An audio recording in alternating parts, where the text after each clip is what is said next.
Good morning and welcome to my first proper YouTube morning vlog. I'm in Bangalore, which is in the south of India, and it's mid February, so the winter is wearing off, and I don't like that too much. I also woke up not feeling too great today, so I'll be showing you some things I do to shift my mood and feel better through the day.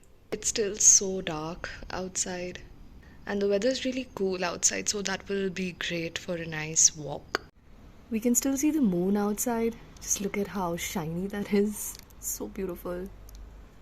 I have very sensitive skin, so I use a very gentle face cleanser and I make sure I clean my neck and even my ears. And while I'm looking into the mirror here, there's something I want to talk about. Many of us don't like how we look on camera. And that's because the camera shows us our real image. But we are so used to the mirrored image, which is why we're more comfortable with the selfie mode or the mirrored mode in our phone cameras. So initially, we feel shocked when we see our real image on the camera, especially when we are unaware of our own facial asymmetries. So this happened with me when I just started making content in 2020, and while I was editing, I had to flip the video and I got scared of my own face. Over time, I realized that it just takes some practice and getting used to. I'm sure you have a lot of important messages to share with this world, so just know we need your voice in this world, and if you think your face has flaws, trust me, we won't even notice it. Then I like to walk and say my affirmations out loud for me to hear them in my own voice, and these are very specific for my needs. Then I do some box breathing just to calm my nervous system down.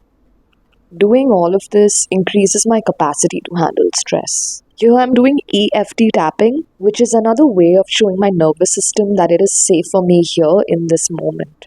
After I feel recentered, I refocus on my vision by reading what I've written in my journal. This helps me get back on track from time to time when I've been distracted. One thing that I use to help myself increase my chances of achieving my desired goals is by working on my self concept. I used to always wonder how come some people who are not so talented and competent achieve so much more and they get really stereotypically successful, and that's because they felt supported and they thought positively about themselves to a point that it was delusional. So this especially is important when we want to achieve something without beating ourselves up unnecessarily throughout the process.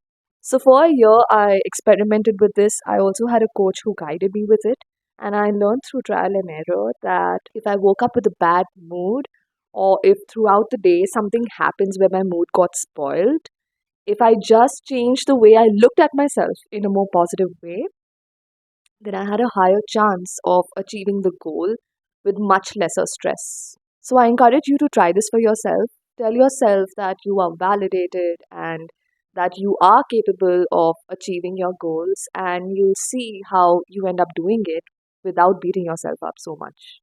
On another note, I am deeply sensitive and I am big on idealism and ethics. So I always wondered how come the bad people always got ahead so much more easily. And it's because of the self concept. They actually don't think they're bad. They end up justifying what they do, the way they think, which we may think is terrible and evil, but they don't think so. So that's what it is, the self concept. Think good about yourself. Think good about yourself, okay? In a bit, I'll be heading out for a walk with my husband, and then we'll be going to a darshini to have a little breakfast. And when we get back home, I'll show you how I warm up and condition my core and my full body. See the gorgeous sun rising.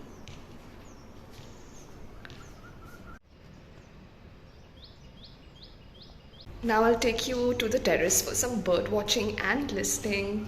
There's our moon. Some birdies.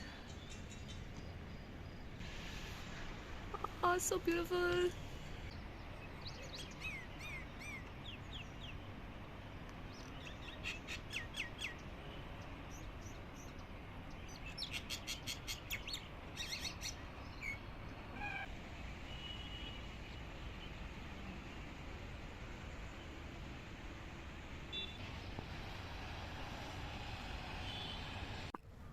Now we're going walking, and this is a very calming stretch to walk on. And then we had breakfast at a Darshini. The one on the left is Glenn's because he likes the idli vada dipped in sambar, but I don't. I like it separate. And here's a fabulous chai. I stopped having coffee from 2022, and that was the best decision I made. After the food digested on our walk back, I started conditioning my body. First, I did static to dynamic stretches. This is great to prepare for a more intense warm up and stretch. Here I'm working on elongating the back muscles of my leg because when we dance in high heels, the back muscles of our legs, like our calves and hamstrings, get shortened. This is great for the back. If you try this, make sure you go down and come up one vertebra at a time, patiently.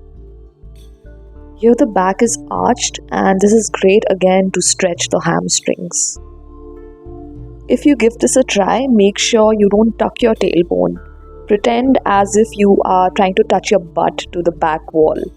I love body rolls all day, every day, so this feels so good to do.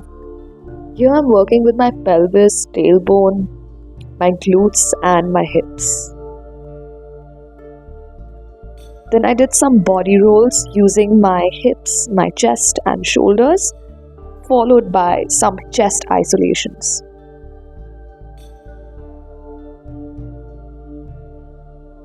I follow this up with jumping jacks. I enjoy traveling while doing it.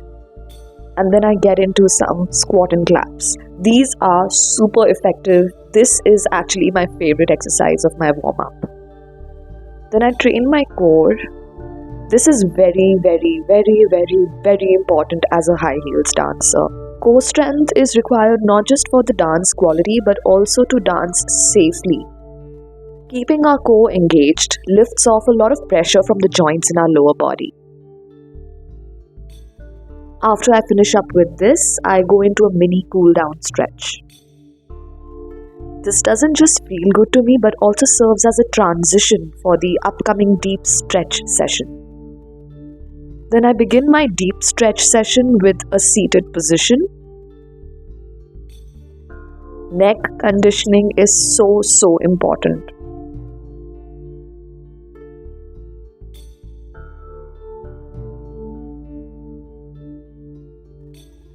Then I go into a tabletop position and do some cat cows.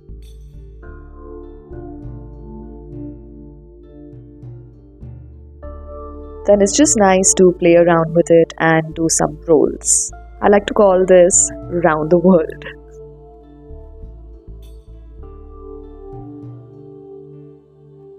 This puppy pose is again great for the back.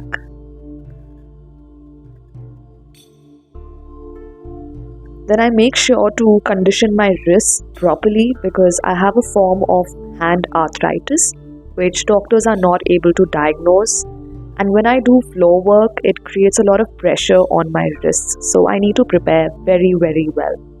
Here are some hip opening exercises and also some lower body exercises specifically targeting different muscle groups.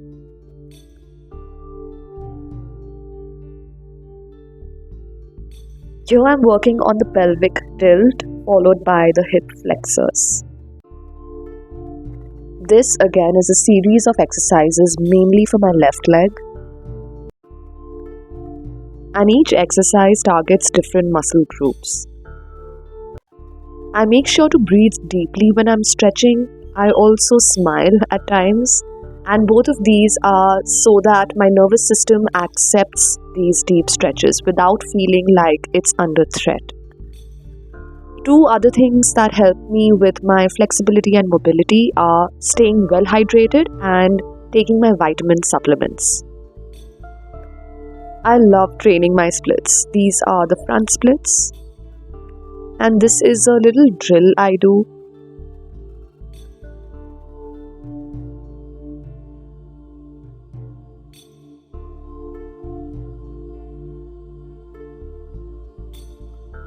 This is the middle split, and I know many people feel intimidated by it, but once we learn how to do it and get used to it, it feels great.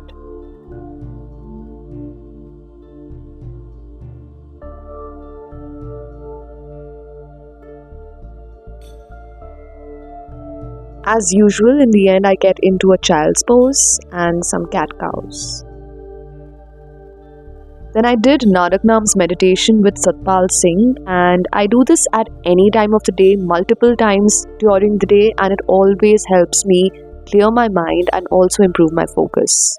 Hi again, my mood is so much better now. It's amazing how our brains are neuroplastic, our minds are dynamic, and our behaviors are capable of change. Right now, as a 32-year-old, I am more flexible with my routines. I'm not rigid. I'm strict, yes, and I think that's important because we should hold ourselves accountable and be honest with ourselves, especially when we desire growth.